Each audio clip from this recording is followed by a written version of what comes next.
Okay, हमने interdisciplinary nature पढ़ी environmental science की, और उसमें हमने कल उसकी सारी ब्रांचेस पढ़ी, कैसे इन्वायरमेंटल टॉक्सिकोलॉजी की क्या सिग्निफिकेंस है, और फिर हमने डोज रिस्पॉन्स रिलेशनशिप पढ़ा। ठीक है, तो इसी तरह जो इंटरडिसिप्लिनरी नेचर में फिर इन्वायरमेंटल बायोटेक्नोलॉजी भी हमने डिस्कस की थी लास्ट क्लास में। वो किस तरह से कि बायोटेक्नोलॉजी वैसे एक आप देखें कि मेडिकल की भी टर्म है और कुछ जो साइंस की टर्म है, ठीक है, लेकिन आप इन्वायरमेंट के साथ इसको किस तरह से लिंक कर रहे हैं, तो ये इसका जो स्कोप है, फिर वो इन्वायरमेंट का स्कोप इस तरह से बढ़ जाता है कि आप उसमें बायोटेक्नोलॉजी को इनकॉर्पोरेट करके, इंटीग्रेट करके इन्वायरमेंट के लिए ऐसे सस्टेनेबल तरीके लेके आते हैं, सस्टेनेबल प्रैक्टिसेस, जिससे सस्टेनेबल डेवलपमेंट जो है वो इंश्योर हो सके।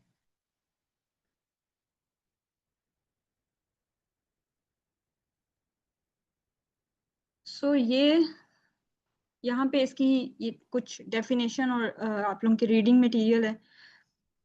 हम फर्स्ट लाइन पढ़ेंगे यहाँ से। It is an approach of biotechnology for abatement of different issues of the environment, air, water, soil. ठीक है, आप देखते हैं कि एनवायरमेंटल हम एनवायरनमेंट के जो इश्यूज हैं उनको किस तरह से रिजॉल्व करते हैं, हम बायोटेक्नोलॉजी का किस तरह से यूज करते हैं उनको खत्म करने के लिए, अबेटमेंट करने के लिए उनकी। तो अभी मैं आप लोगों से अगर पूछूं क्लास में, आप लोग पार्टिसिपेट करें काइंडली। आप लोगों के जहन में क्या क्या आ रहे हैं, किन किन मेथड्स है जो अब तक मैं पढ़ा चुकी हूँ आपको, बायोटेक्नोलॉजी का आपको लगता है कि वो एप्लीकेशन बायोटेक्नोलॉजी की है, उसमें टेक्नोलॉजी है, बायोटेक्नोलॉजी है, मीन्स के बायोलॉजिकल ऑर्गेनिजम्स को यूज यूज करके जो टेक्नोलॉजी बनाई जाती है उसको बायोटेक्नोलॉजी कहते हैं। ठीक है, उसका यूज करके कैसे एनवायरनमेंट के प्रॉब्लम्स को रिजॉल्व किया गया है। आप लोग अभी मुझे बताएं एक एक पॉइंट सब।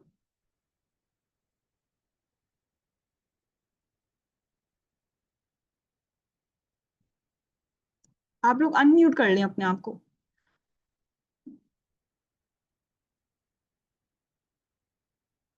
जी हुमेरा, आप बताएं।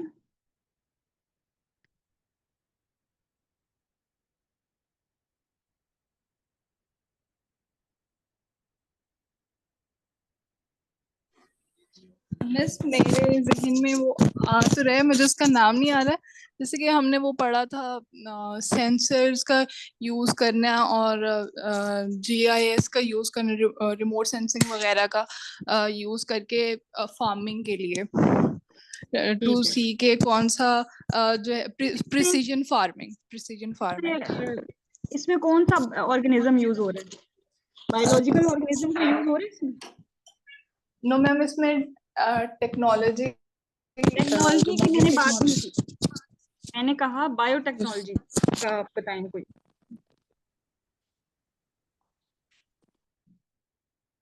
डिजीज रेजिस्टेंट वैरायटीज, आपका आंसर ठीक है उमर, लेकिन मैंने आपको अभी तक ये नहीं पढ़ाया। जो मैं आज अभी तक आपको पढ़ा चुकी हूँ उनमें से मुझे बताए, अगर कोई बता सकता है, अगर आप लोगों ने लेक्चर्स को गो थ्रू किया है तो। ओके, हम आगे पढ़ते हैं। आप देखें कि मैंने आपको सॉलिड वेस्ट मैनेजमेंट पढ़ाई है, उसमें किन ऑर्गेनिजम्स का यूज किया गया है, माइक्रोब्स का यूज किया गया है, माइक्रो ऑर्गेनिजम्स का, प्लांट्स का यूज करके कैसे हमने वेस्ट मैनेजमेंट की, एनिमल्स का यूज करके, वर्मी कंपोस्टिंग आप लोगों ने पढ़ी, आप लोगों ने वेस्ट वाटर ट्रीटमेंट पढ़ा। ठीक है, तो ये सब चीजें आती हैं। पोल्यूशन कंट्रोल स्ट्रेटजीज में आप लोगों ने इस तरह की चीजें पढ़ी हैं। ओके, ऑब्जेक्टिव्स क्या होंगे इसको करने के? जाहिर सी बात है, हमने इन्वायरमेंट को सस्टेनेबल बनाना है, इन्वायरमेंट को क्लीन करना है, वहां से पोल्यूशन खत्म करनी है, रिसोर्सेज को अवेल करना है, एनर्जी प्रोडक्शन करनी है। ये सब हमारे जो है मेजर ऑब्जेक्टिव्स होंगे बायोटेक्नोलॉजी को इन्वायरमेंट के साथ मर्ज करने।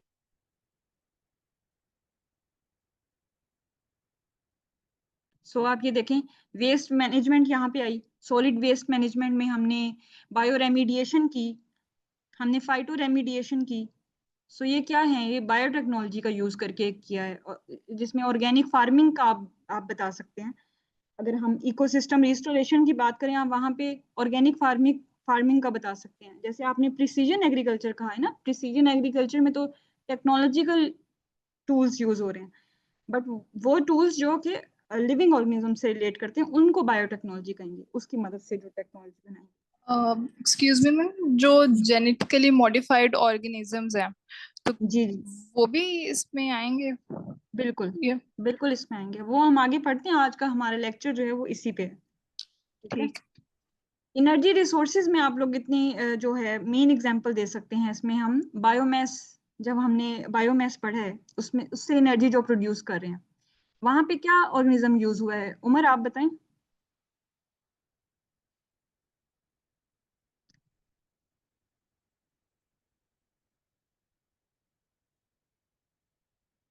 आप लोग रेगुलर स्टूडेंट्स हैं और मुझे खुशी होती है इस बात की कि आप लोग लाइव क्लासेस लेते हैं, और इसको मजीद वो इंगेज करने के लिए मैं आप लोगों से इस तरह से क्वेश्चंस कर रही होती हूँ।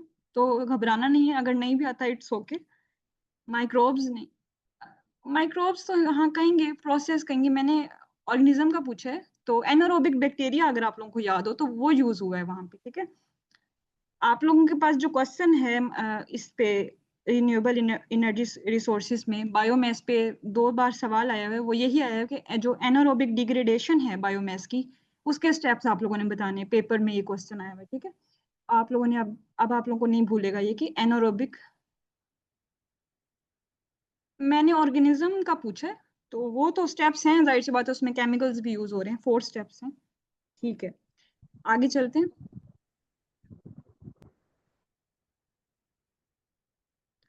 सो ये इस तरह से आप लोग, अब ये क्वेश्चन जो है ना शायद मैंने आप लोगों से लास्ट क्लास में डिस्कस किया था। अगर मैं अभी भी आप लोगों को ये शो करवाऊं, क्वेश्चन की बहुत इंपॉर्टेंस है। अगर आप लोग ये जहन में रखेंगे तो फिर शायद आप लोग बहुत ज्यादा तवज्जो से फिर ये क्वेश्चन ये देखें। ये 3 बार क्वेश्चन आ चुका है, biotechnology, bio engineering, genetically modified organisms, genetic engineering, सही है। और ये बहुत स्कोरिंग क्वेश्चन है आप लोगों का, क्योंकि इसमें आप लोग ऐसी टेक्नोलॉजीज बताएंगे, आप लोग डायग्राम्स बनाएंगे, स्टैट्स लिखेंगे, तो ये बहुत अच्छा क्वेश्चन अटेम्प्ट होता है। इस तरह का अगर आप लोगों के पास क्वेश्चन आए तो आप लोगों ने इसको लाजमी लाजमी अटेम्प्ट करना है। 2025 में भी इसी से रिलेटेड क्वेश्चन आया, तो ये आप लोग फिर इस तरह से इसको, इसका फ्लो चार्ट जो है ना वो आप इस तरह से ड्रॉ कर सकते हैं। अच्छा, अब मैंने इनको इसलिए एक्सप्लेन नहीं किया क्योंकि मैं प्रीवियस लेक्चर में आप लोगों को सब इस पे डिटेल्ड लेक्चर दे चुकी हूँ। आप लोगों के पास इसका इनफ राइटिंग मटेरियल भी है। तो अब बायो रेमिडिएशन मैंने अपने नोट्स में बताया हुआ है आपको, बायो ऑर्गेनिज्म यूज करके कैसे हमने सॉइल को, कैसे इन्वायरमेंट को क्लीन करना है, एयर पोल्यूशन, सॉइल पोल्यूशन, इस तरह से, ठीक है। वेस्ट ट्रीटमेंट मैंने आप लोगों को बता दिया अभी दोबारा। वेस्ट वाटर ट्रीटमेंट, 3 प्रोसेस हैं उसके, प्राइमरी, सेकेंडरी, टर्शरी। कहाँ पे ऑर्गेनिजम्स यूज हो रहे हैं बायो ऑर्गेनिज्म, वो आप लोगों ने, सो ये सब चीजें अभी हमने 1 बाय 1 ऑलरेडी डिस्कस भी किया, बट आप लोगों ने इस तरह से बना के और इनको क्वेश्चन के मुताबिक फिर इनको थोड़ा थोड़ा एक्सप्लेन भी कर देना है कि कैसे जो है वो बायोटेक्नोलॉजी इन्वायरमेंट को प्रिजर्व कर रही है, सस्टेन कर रही है। उसका आंसर आप लोगों ने इस तरह से करना।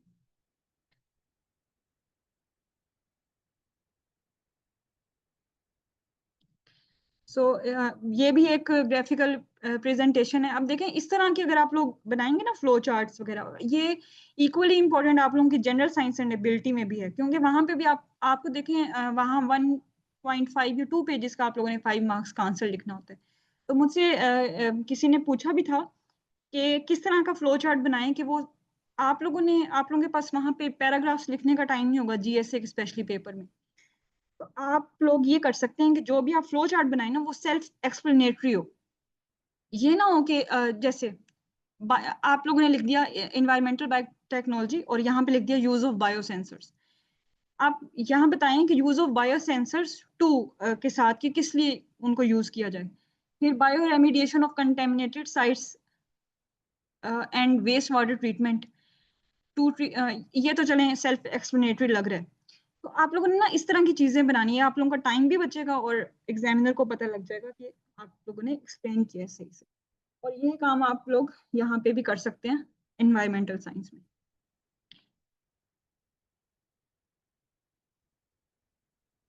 ये ये वही स्टेप्स हैं सारे। ये sustainable of non renewable based to renewable biofuel को करके रिकवरी एंड वेस्ट यूटिलाइजेशन कैसे करता है कि जो वेस्ट मटेरियल है वहां से रिकवर जब होते हैं मेटल्स और वैल्यूएबल प्रोडक्ट्स, ठीक है। इन्वायरमेंटल क्वालिटी को कैसे रिस्टोर करता है बायो रेमेडिएशन करके, वेस्ट वाटर ट्रीटमेंट करके। यही चीजें हमारी इन्वायरमेंट का हिस्सा होती है ना, जो आबो हवा होती है सारी, ठीक है। और ये इसी तरह ये फर्स्ट पॉइंट है कि बायो सेंसर्स बायो मॉनिटर को यूज करके डिटेक्शन करता है कहाँ पे पोल्यूशन ज्यादा है, फिर पोल्यूशन कंट्रोल स्ट्रेटजीज जो हमने बात की उनकी हम बात कर सकते हैं यहाँ पे, ठीक है। सो इस तरह से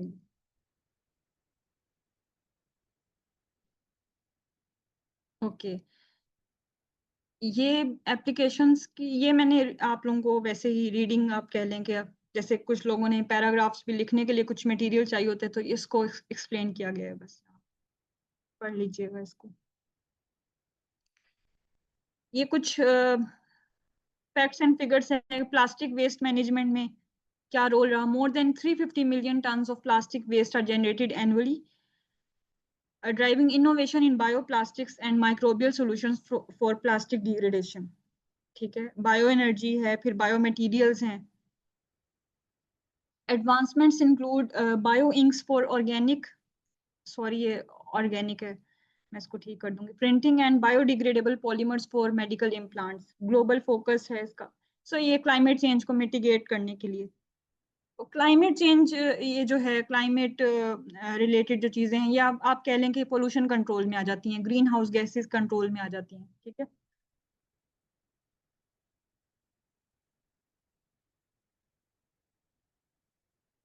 रिसेंट ये कुछ मॉडर्न टूल्स लिखे हैं, environment biotechnological tools.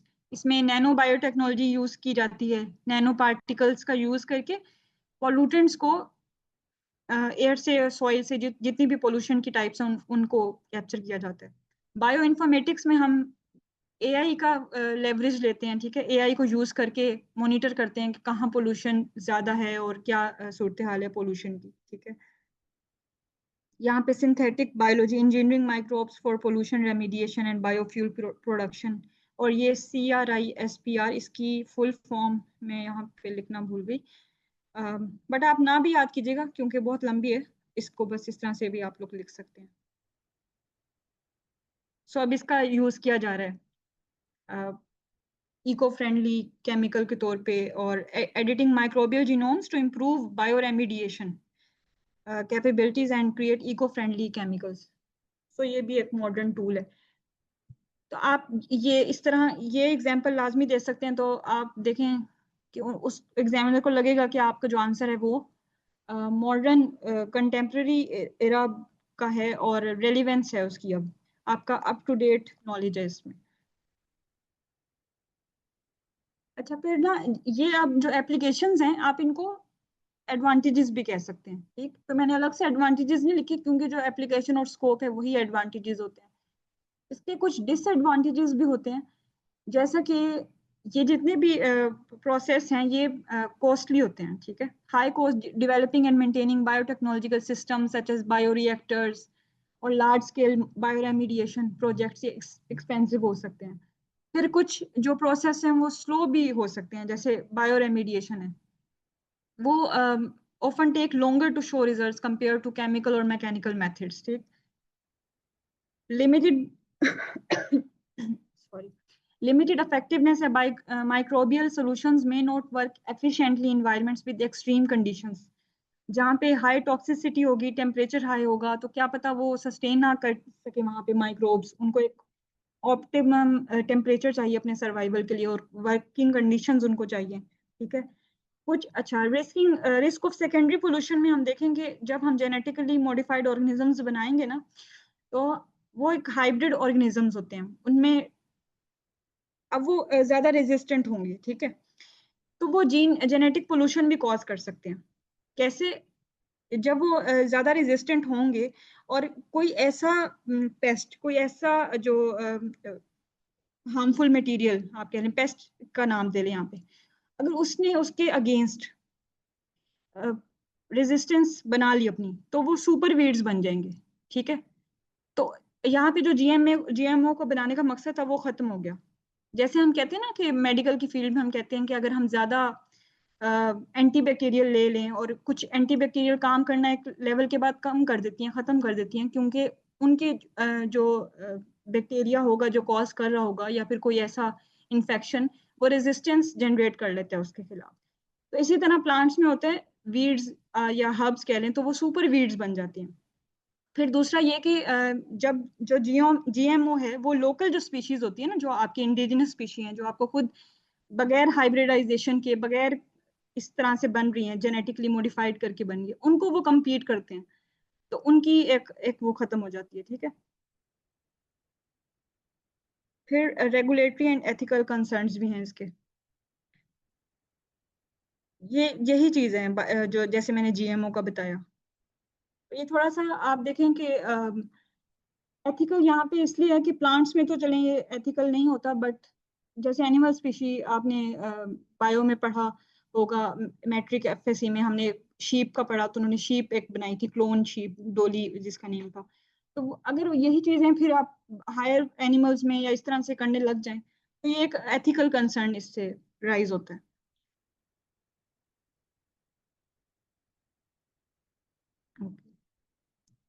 Next is genetic engineering. ये भी बायोटेक्नोलॉजी के अंडर ही आएगी। यहाँ पे हम इसको, क्योंकि आप देखें क्वेश्चन ना इन दोनों को मर्ज करके ही आया हुआ है, बायोटेक्नोलॉजी और बायो इंजीनियरिंग, या बायोटेक्नोलॉजी एंड जेनेटिक इंजीनियरिंग की क्या इंपॉर्टेंस है एग्रीकल्चर में, फूड में।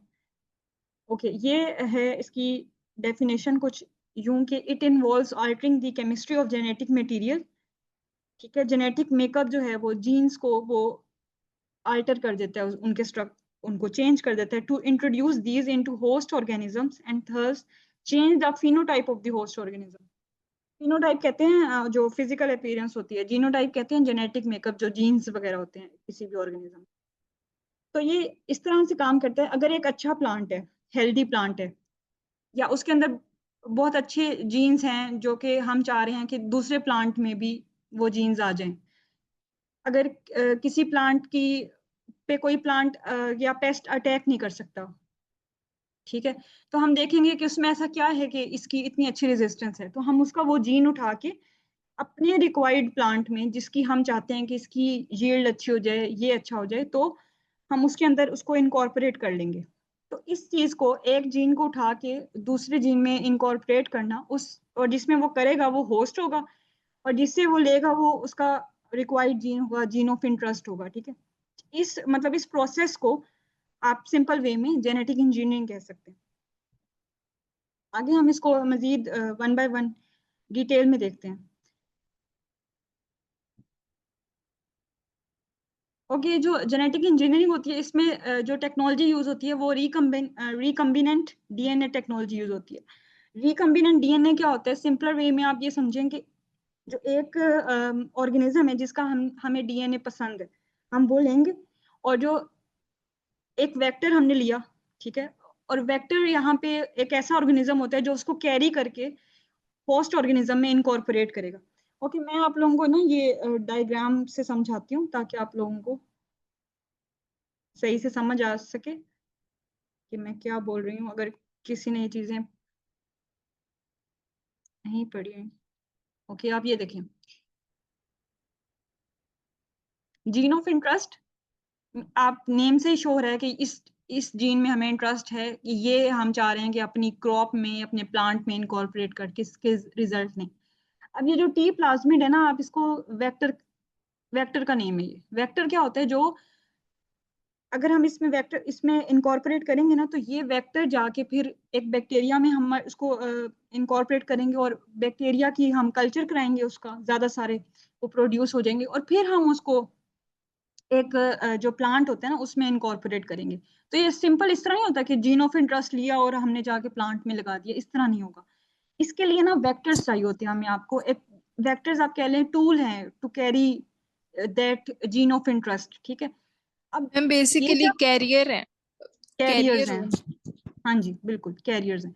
तो ये जो जीन ऑफ इंटरेस्ट और ये जब मर्ज करेगा, तो ये जब चीज एक बनती है, दोनों डीएनए जब मिल जाएंगे, तो इसको कहेंगे रिकम्बिनेंट डीएनए। ठीक है, ये जब बनेगा, तो ये जो मैंने आप लोगों को स्टार्ट में बताया हुआ है, रिकम्बिनेंट डीएनए टेक्नोलॉजी यूज हो रही है जेनेटिक इंजीनियरिंग। अच्छा, इसके डिफरेंट स्टेप्स हैं। सबसे पहले हम आइसोलेट करेंगे host DNA, isolation of the host DNA, fragmentation of the DNA by restriction endonucleases, ये रिस्ट्रिक्शन एंजाइम का नेम है। फ्रेगमेंटेशन मींस कि उसको कट करेंगे, आइसोलेट करेंगे डिजायर्ड डीएनए फ्रेगमेंट, लाइगेशन मतलब कि उसको मिलाएंगे, ठीक है। Transferring the recombinant DNA into host, culture करेंगे उसका, और वो तब हमें फिर वो डिजायर्ड प्रोडक्ट मिलेगी। अब ये इसको, इस सारे स्टेप्स को मैंने यहाँ पे डायग्राम में समझाना है आपको, तो आप लोगों ने परेशान नहीं होना इससे अगर किसी का इसका बैकग्राउंड नहीं है तो। ये मैंने कुछ टर्मिनोलॉजीज भी आप लोगों के लिए लिख दिए हैं ताकि अगर आप लोग इससे पढ़ रहे हैं पैराग्राफ और बार बार इसकी डेफिनेशन ना सर्च करनी पड़े। जीन ऑफ इंटरेस्ट जो हम चाह रहे हैं, टारगेट जीन, ठीक है। Vector, carrier DNA molecule, plasmid भी हो सकता है, वो कोई वायरस भी हो सकता है। और वो जो जीन ऑफ इंटरेस्ट है इसके साथ मर्ज करेगा तो ये ट्रांसफर करेगा उसका जेनेटिक मटेरियल होस्ट सेल के अंदर। Target cell pollution whose genome we want to manipulate, ठीक है, जिसको हमने टारगेट करना है। प्लाज्मिड, आप ये कह लें इसको, वेक्टर को ही प्लाज्मिड कहते हैं। ये small circular DNA molecule found in bacteria often used as a vector in genetic engineering, ठीक है। तो आप लोगों ने जब उसमें भी पढ़ा होगा जीएसए में, बैक्टीरिया का जब हम सेल स्ट्रक्चर उसका बैक्टीरिया का बनाते हैं तो उसमें प्लाज्मिड्स बनाते हैं, तो ये सर्कुलर डीएनए मॉलिक्यूल होता है। Recombinant DNA, artificial DNA generated by combining two different DNA from different sources, ये मैंने आप लोगों को भी बताया। और क्लोनिंग, आइडेंटिकल कॉपीज बनाने के प्रोसेस को क्लोनिंग कहते हैं। कल्चर, कल्चर का मतलब है कि हमने एक मतलब मैस प्रोडक्शन कर दी उस चीज की, ज्यादा ज्यादा अमाउंट में बना दिया। अभी मैं आपको डायग्राम से भी दिखाऊँ।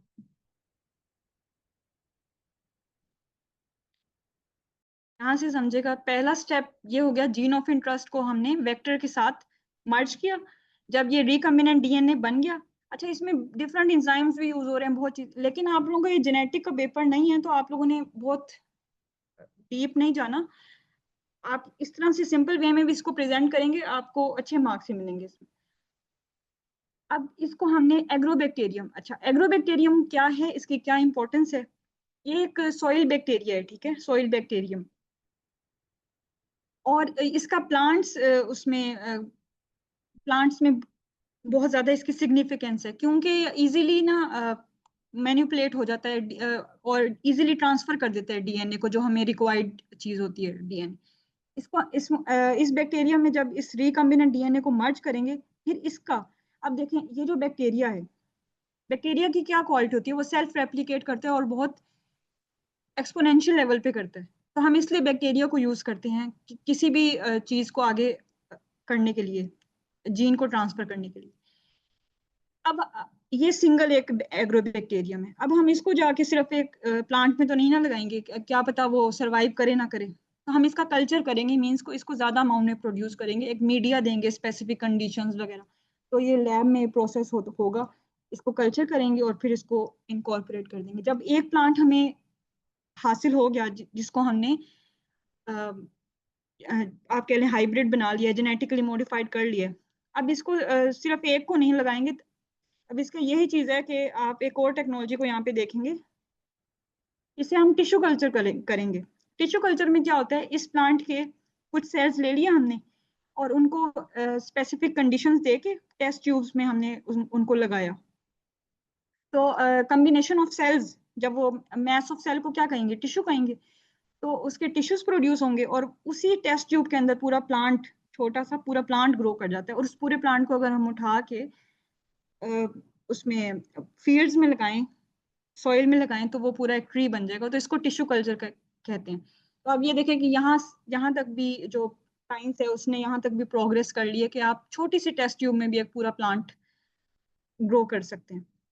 तो इस तरह से एक प्लांट से डिफरेंट टाइप, मतलब थाउजेंड ऑफ नंबर्स में आप कह लें कि हमने अपने जो टारगेट है वो अचीव कर लिया।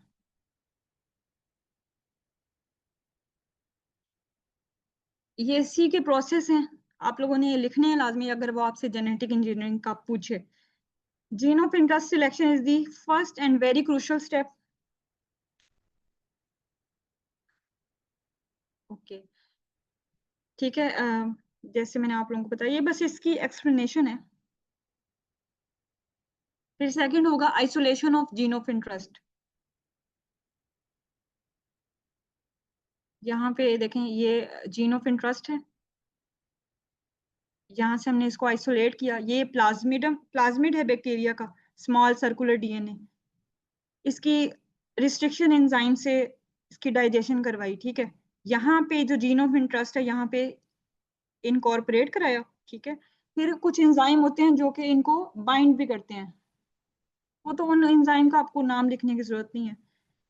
तो इसको कहते हैं लाइगेशन। लाइगेशन हुई है पूरा एक दोबारा से, यहाँ पे कट्स लगे थे ना पहले, अब ये पूरा कंप्लीट हो गया।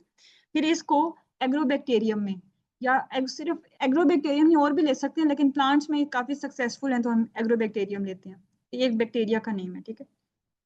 इसमें वो किया और फिर इसको कल्चर करा।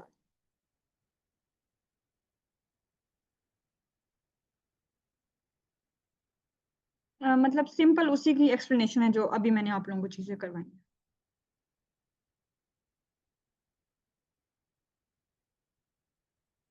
जैसे मैं आपको बता रही थी कि ये प्लाज्मिड है, ये इसकी क्लीवेज साइड होती है जहाँ पे कट लगता है, ठीक है। कट लगा है यहाँ पे, और जो रिक्वायर्ड ये जीन ऑफ इंटरेस्ट था यहाँ पे मर्ज किया, और एक और एंजाइम आ जाता है इनको सील करने, जोड़ने, ठीक है। इसको लाइगेज कहते हैं, इसी प्रोसेस को लाइगेशन कहते हैं।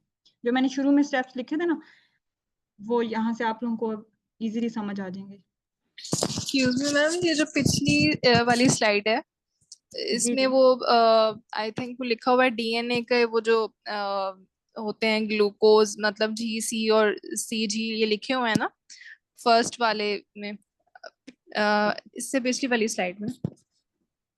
नो ये मिस, वाली, इससे अगले वाली में, अगले वाले में, अच्छा ये। जिसमें वो डायग्राम, नो मिस, इससे दिस वन, इसमें जी जो क्लीवेज साइड है, जी जी। इसमें ये स्ट्रक्चर बना हुआ है ना जी सी टी ए, ये तो वो इनके कॉम्बिनेशंस होते हैं ना, तो ये बेसिस, टी हाँ। और ए हो नहीं होगा यार, ये लिखा जी हुआ है सी ना होता है और टी ए होता है।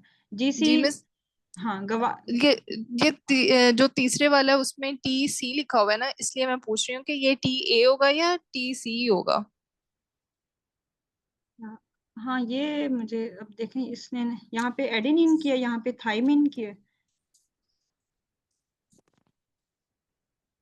हाँ आप सही कह रही हैं, ये फिर मतलब मिस्टेक होगी ना इस, मैंने तो ये गूगल से उठाई है।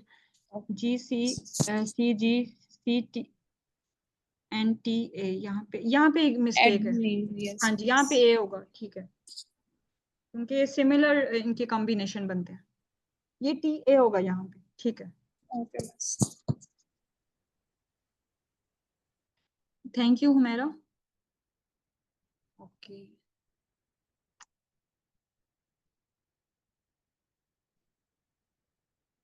अब जो आपका क्वेश्चन भी है कि कैसे हम जेनेटिक इंजीनियरिंग से एग्रीकल्चर या फूड क्रॉप को, उसकी यील्ड को बढ़ा रहे हैं, ठीक है, कैसे अचीव कर सकते हैं।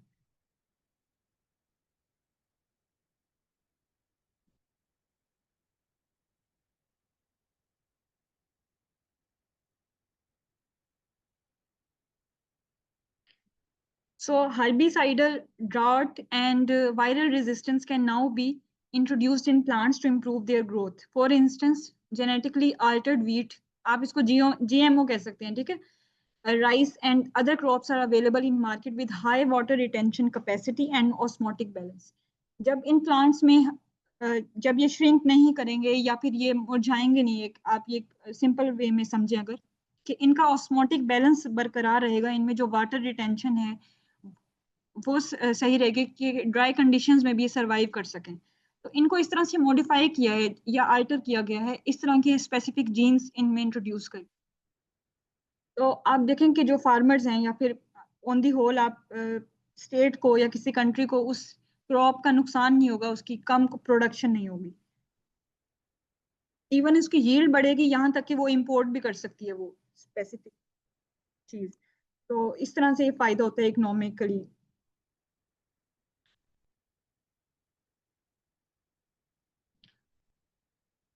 ये कुछ जीएमओ प्लांट्स हैं, आप इसमें 3 या 4 या 2 या 3 एग्जाम्पल इस तरह से कोट कर सकते हैं कि हर्बिसाइड रेजिस्टेंट सोयाबीन बनाई, उसका कौन सा जीन मॉडिफाई किया, पर्पस क्या था वीड कंट्रोल, और बेनिफिट्स क्या हुए, फार्मिंग उससे सिंप्लीफाई होगी, लेबर कॉस्ट बच गई, ठीक है।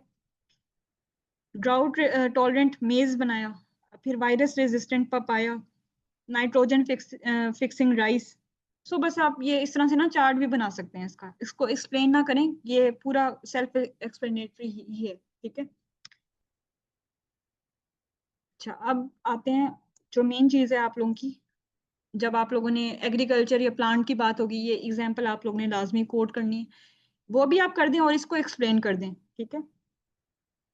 या इस तरह करेंगे, पहले आप लोगों ने बीटी जीन्स के बारे में लिख दिया, और एक दो और एग्जाम्पल है उनका लिख दिया, और फिर वो जो चार्ट है कि अदर एग्जाम्पल्स इस तरह से। बेसिलस थ्यूरिनजिएनेसिस, ये एक बैक्टीरिया है। इसका ये ट्रेट है कि ये ना खुद अपना जो है ना वो पेस्टिसाइड जनरेट करता है, तो किसी पेस्टिसाइड की जरूरत नहीं पड़ेगी, किसी केमिकल फर्टिलाइजर की जरूरत नहीं पड़ेगी क्रॉप्स को बचाने के लिए, उनको प्रोटेक्ट करने के लिए। तो ये एक बड़ा इंटरेस्टिंग जीन था, तो इसको इनकॉर्पोरेट किया गया कॉर्न की प्रोडक्शन को बढ़ाने के लिए भी, कि कॉर्न की यील्ड को इम्प्रूव करें, और जो कॉटन है उसमें ये काफी सक्सेसफुल रहा, बीटी कॉटन का आप लोगों ने अगर नाम सुना हो तो। ये इन दो चीजों में बीटी जीन्स का काफी रोल है। One of these is a gene that protects corn against corn root worm damage. ये कॉर्न रूट वॉर्म जो है, इसकी कॉर्न की डिजीज है। It is estimated that damage to corn roots by this pest result in losses approaching 1 billion annually. तो इसको जब जब इनकॉर्पोरेट किया बीटी जीन्स को, तो आप देखें इससे इसका जो लॉस है वो कम हुआ बाद में, पहले इतना ज्यादा लॉस हो रहा था। अब बीटी कॉटन का मैंने ना एक्सप्लेन किया हुआ है, तो वो आप लोग अ, बना भी सकते हैं, सिंपल वे में भी बना सकते हैं। BT cotton is the most popular and successful genetically modified cotton species widely used across the world. It provides resistance against the common cotton insects through ingestion. तो अगर कोई इंसेक्ट्स उस पे ना कोई अटैक नहीं कर सकता जब उसके अंदर बीटी जीन है, तो आप ये यहाँ पे ये देखें, इसको ना फ्लो चार्ट की तरह भी बना सकते हैं, जरूरी नहीं है कि आप लोगों ने इसमें कोई ड्रॉ करना है चीजें। ये जो है वो बीटी जो है बैक्टीरिया, वो है बेसिलियस थ्यूरिनजेनेसिस। इससे हमने अपना ये जीन ऑफ इंटरेस्ट, जिसको यहाँ पे डीएनए कहा गया है, ये लिया, और यहाँ पे इसको यहाँ पे देखें, ये एग्रोबैक्टीरियम ट्यूमिफेसियंस है, जो मैं आपको एग्रोबैक्टीरियम बता रही थी ना, ये उसका नाम है, आप सिंपल एग्रोबैक्टीरियम भी लिख सकते हैं।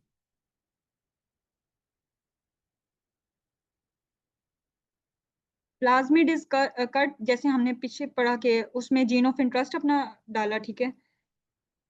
New DNA to be placed, plasmid is combined with Bt toxic need. अब जो प्लाज्मिड बन गया, जब लाइगेशन होगी तो वो एक पूरा वो प्लाज्मिड बन गया जिसके अंदर जीन ऑफ इंटरेस्ट है।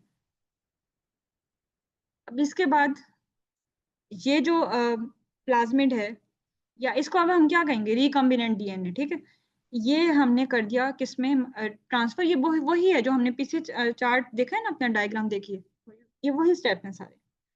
इसको हमने एग्रोबैक्टीरियम में इनकॉर्पोरेट कर दिया, फिर इसका हमने कल्चर करा लिया, तो हमें एक ऐसा कॉटन प्लांट मिला जो कि पेस्टिसाइड रेजिस्टेंट है। उसको हमने बीटी, अगर कॉटन का है तो बीटी कॉटन कह दिया, फिर इसका हम टिश्यू कल्चर करा लेंगे, फिर हम इसको ग्रो कर देंगे सॉइल में, और बेनिफिट्स हमें मिल जाएंगे। ओके, अब सेकंड जो है एग्जांपल, वो है फ्लेवर्ड सेवर टमाटो। ओके, इसके ना ये शॉर्ट स्पेलिंग्स ही हैं, तो ये कोई मिस्टेक नहीं है, बस इसका कंपनी ने इसका नाम की स्पेलिंग इस तरह से रख दी है। इसकी जो फुल फॉर्म है वो है Flavr Savr tomato. It is very the first genetically modified food product developed Natural tomatoes have a very soft outer skin that makes them fragile and unable to transport in bulk. GM tomatoes, genetically modified tomatoes with hard outer skin, have been developed using antisense RNA technology. Okay, antisense क्या होती है कि अगर कोई जो RNA है उसकी replication या कॉपी बन रही है, अगर उसके जो सामने एंटीसेंस आरएनए स्ट्रैंड बना दिया जाए तो जो मेन जो स्ट्रैंड होता है ना आरएनए का, उसके अंदर जो जीन्स हैं वो रेप्लिकेट नहीं होंगे। जैसे इसके अंदर एक ऐसा जीन था जो कि इसके छिलके को जल्दी सॉफ्ट कर देता था, जल्दी राइप कर देता था, और जल्दी टमाटर जो है वो टमाटो जो है वो खराब हो जाते थे। जब उसके आगे ही एंटीसेंस स्ट्रैंड बन गया तो वो जो मेन जो स्ट्रैंड था उसके जो जीन है वो आगे से रेप्लिकेट नहीं हो सकेंगे। तो आप कह लेंगे उनको वहीं पे रोक दिया कि वो जल्दी खराब ना करें टमाटो को। तो ये एंटीसेंस इसको कहेंगे, ठीक है, ये टेक्नोलॉजी होती है। ये एक फूड सेफ्टी इंस्टीट्यूट है, इसके मुताबिक it successfully delayed ripening and extended shelf life by 1.2 to 2.5 times longer than conventional. ठीक है, इसका ये यहाँ पे मैंने शो किया हुआ है।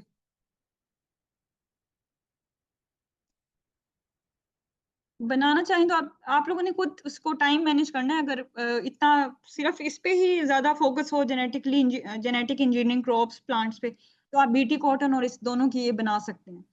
बहुत अच्छा इम्पैक्ट पड़ेगा उस पर। लेकिन अगर वो जनरल एक क्वेश्चन दे रहा है तो उसमें आप सारी डायग्राम्स ना बना देना, सिर्फ बीटी कॉटन का प्रोसेस वो इनफ होगा, वरना इतना ज्यादा टाइम नहीं होगा। अच्छा, ये जो पीजी जीन होता है पॉलीगैलेक्टोक्यूरेनेज, ये ना इसको टमाटो को ज्यादा जल्दी खराब कर देता है।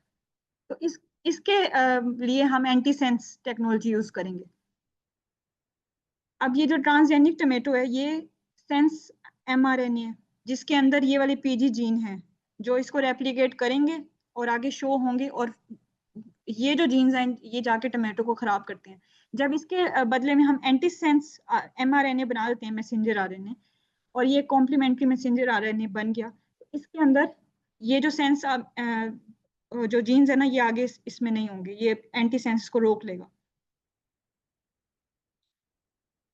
Ripe and no rotting for about 3 weeks, तो हमें ऐसी यील्ड मिल गई जो कि जल्दी से खराब नहीं होगी।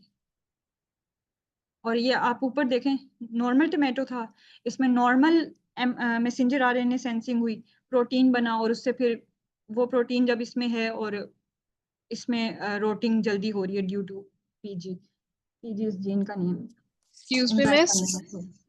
हाँ जी। ये जो mRNA का स्ट्रक्चर है, ये सिंपल हम अगर स्पाइरल लाइन बनाकर जी ही जी, कर दें रादर देन बिल्कुल writing all the nitrogenous bases. बिल्कुल बिल्कुल। आप लोगों ने ये देखना है कि ये कोई वो साइंस का उस तरह से पेपर नहीं है। आप लोग जस्ट नेम भी लिख देंगे ना, ये तो इन्होंने ड्रॉ किया हुआ है, आप सिंपल भी लिख देंगे ना, सेंस एमआरएनए एंटी सेंस, ये भी चलेगा इस पेपर में।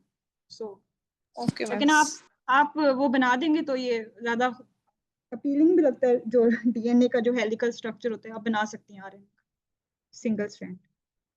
ओके, फिर है फूड इंडस्ट्री में। अगर हमने अब एग्रीकल्चर क्रॉप्स का देख लिया मैंने आप लोगों को, अच्छा उसमें आपको फूड में भी मर्ज कर सकते हैं इसको। बीटी कॉटन को आपने ज्यादा उधर करने हैं, लेकिन जो टमेटो है उसको फूड में भी कर सकते हैं और एग्रीकल्चर में भी कर सकते हैं। इस तरह से गोल्डन राइस है, एग्रीकल्चर में भी है फूड में भी है। अलग से बेशक ना करें, इसको एक हेडिंग के अंदर भी रख सकते हैं आप लोग। गोल्डन राइस बनाए गए इससे जीएमओ से आप कह लें जेनेटिक इंजीनियरिंग से कैसे।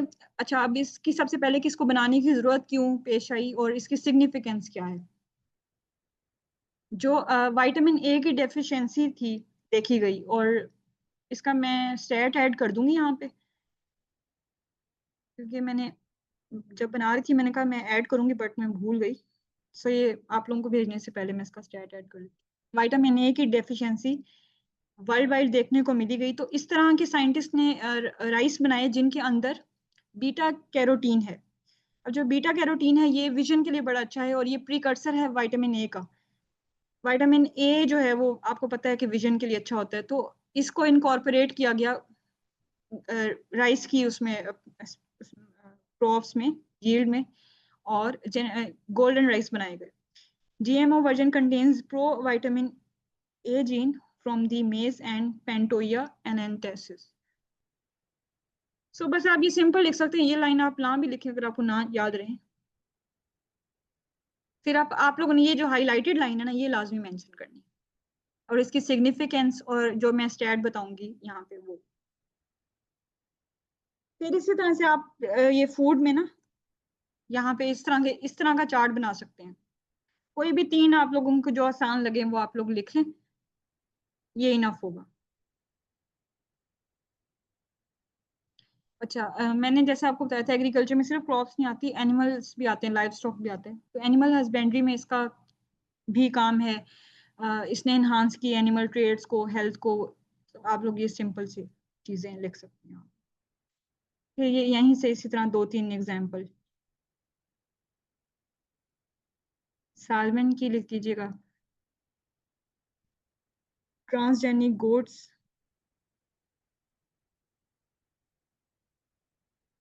सो ये चीजें, और ये कुछ स्टैट्स हैं GMO के हैं। GMO adoption has reduced chemical pesticide by 37%। Pesticide को किस तरह से किया आप, मैंने जैसे बीटी कॉटन की या बीटी कॉर्न की बात की, तो वो उनके अंदर खुद एक सेल्फ सस्टेनिंग और सेल्फ प्रोड्यूसिंग पेस्टिसाइड कैपेबिलिटी है उन जीन्स के अंदर। तो जब उनको यूज किया गया तो जो पेस्टिसाइड्स है उसकी जरूरत उस तरह से नहीं पड़ी, तो ये 37% इसकी जो है पेस्टिसाइड वो रिड्यूस हुए।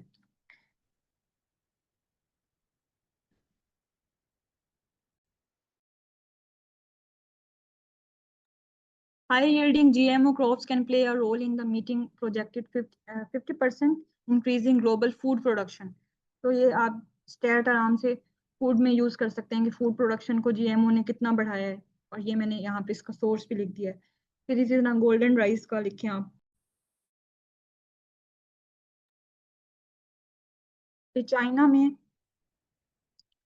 Average cotton land yields increased from 890 kg per hectare in 1996 to 2014 kg per hectare in 2023। ये तो बहुत रीसेंट स्टैट है, आप लोग आराम से लिख सकते हैं।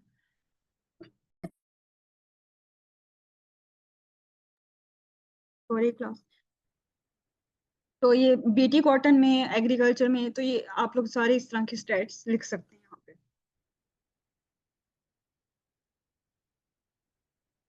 ओके, तो ये आज का लेक्चर था। अब कल अब एक और टॉपिक रह गया, वो आज की क्लास में पूरा नहीं होना था, तो वो कल हम कंप्लीट करके और फिर हम नेक्स्ट चैप्टर भी कल हमारा कंप्लीट हो जाएगा। उसमें हम कल हिस्ट्री करेंगे। वैसे तो वो बहुत ड्राई सी चीजें हैं, और वो ऐसी चीजें हैं कि अगर मैं आप लोगों को सिर्फ उसका मटेरियल भी दे दूँ ना तो आप लोग कर लेंगे, बट कुछ स्टूडेंट्स को शायद मुश्किल हो।